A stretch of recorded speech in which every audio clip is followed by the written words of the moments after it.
Hello, dear friends. What a blessing to be with you today. Here we are with another study from one of the books of Emmanuel. In this case, Words of Life Eternal in our Learning with Emmanuel series.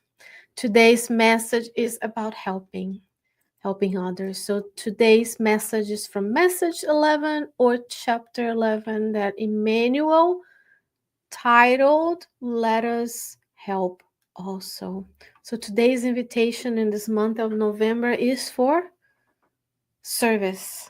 We're thinking of November as Thanksgiving, where we give thanks to God that we are able to help with physical things and spiritual things, that we have the physical ability to go and help. And then if we're the ones receiving help, we are blessed that we are humble and we have good friends and good network systems that can help us. So the chapter starts with a Bible quote from the book of Mark, the Gospel of Mark, chapter 6, verse 37.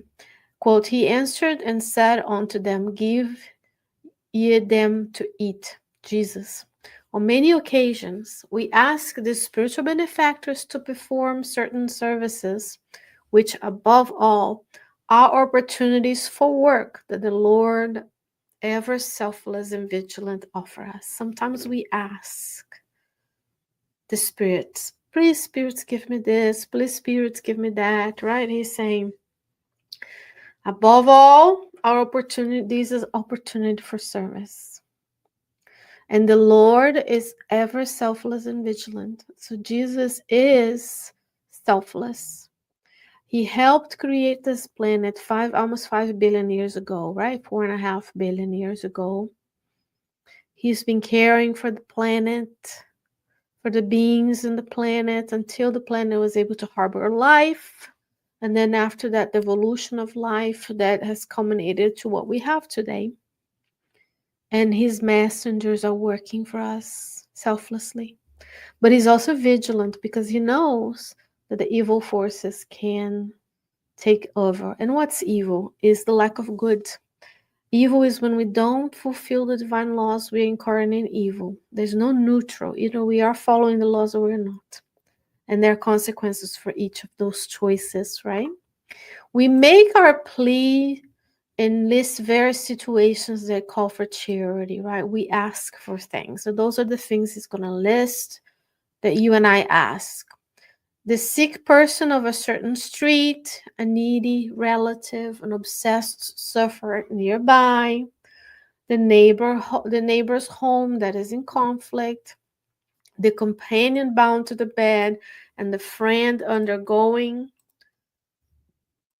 a difficult trial. Those are legitimate reasons why we ask the spirits to intercede. Here in our center, we have a book of prayer, and we pray for those. We have radiation sessions, and we pray for those who have their names in the book of prayer, right? Those are the examples. And what happens? He says, the workers of the spirit workers, move and assist. Yes, they come help. Devoted and diligent. Friends, you and I live on the earth and we are incarnated in this physical body. And we perceive the evil around us. Why? Because that's our vibrational attunement. We worry about the wars. We worry about the things of this planet, right? But we fail to observe the goodness around us. Every time I pray, the spirits come and help, or come help the person I'm praying for. The universe is filled with goodness. In our solar system, we're the only ones who have this physical body. We're the only ones who have this type of reincarnation. Everybody else has moved on, right? So the evil, which is the lack of good in this planet, in ourselves, is the exception. God is goodness. The spiritual realm is full of goodness. So it's up to you and I to attune to the goodness and see. He says, the spirit workers assist and move. They come to help us. The spirit workers come. Devoted and diligent. Yes, when we ask for help from others, we must not forget the help that we ourselves can give. So when we ask for something, perhaps the first question is, could I do this myself? Could I call that person? Could I go and help. Do I have anything in my house that I need to get rid of that this person could benefit from? Don't forget the help that we ourselves can give, because it's not all about the spiritual realm, the spirits, because sometimes we blame the spirits for everything, but we are the ones creating the problem, so we need to fix the problems. Emmanuel says, it's essential to mobilize the possibilities of fraternal cooperation. The resources, however small, of our own purse, right? The crumbs, as he says in the book, I think it's in the book Living Spring. Our personal effort, our labor, and our time. Sometimes you don't have the physical resources. Nowadays, when this is going to go into place, we are in a serious, difficult time in America. And could we empty our pantries and give to others what we don't use, what is about to expire? Could we go and buy something to donate to the food bank? We have to ask ourselves. Sometimes the donation is I make the effort, no matter what's happening in my life, to come to the Spiritist Center. Not only when it's easy, not only when I don't have anything better to do, not only when work is not demanding, but in spite of all of the difficulties, right? And we work for the benefit of those whom divine wisdom has placed along our path. So the beings around us are the ones we need to live with, that we need to help. So it's very important that you and I open our channels and open our minds and eyes to see the need. There's a reason why you live in your neighborhood, not my neighborhood. There's a reason why you go to work where you work, not where I work. So we have different things to give to the people around us. We mobilize the resources, and we make the effort to create relationships that will be good for the future. He says, before the hungry crowd, hearing the disciples' arguments, as they drew his attention to the people's need, he said, give you them to eat. So Jesus said, give what you have. What do you have to give? You're asking me to feed all this. What do you have? That's a chapter we already looked into, right? Because in order to give, ask for the spirits to give us, we have to give them the minimum. So when I go to the Spiritist Center, let's bring it to Spiritism. When I go to the Spiritist Center, regardless of what's happening in my life, if I have pain, if my boss if I got a new job, if I got a new person in my life, if I got a new kid, whatever it is, when I go to the Spiritist Center, I am helping myself, but I'm also donating vital fluids that the spirits can use to help the loved ones in the spiritual realm connected to me, so they can move on and we can continue progressing.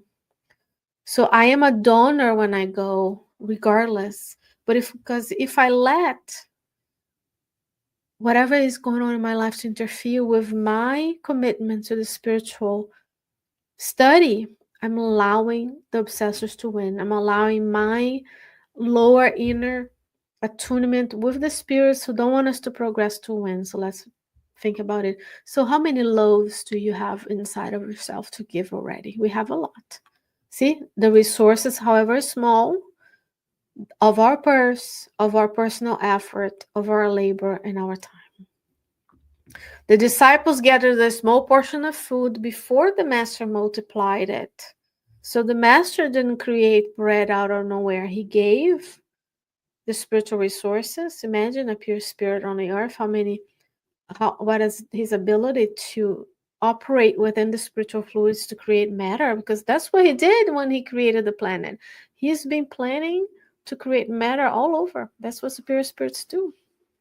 The lesson is meaningful.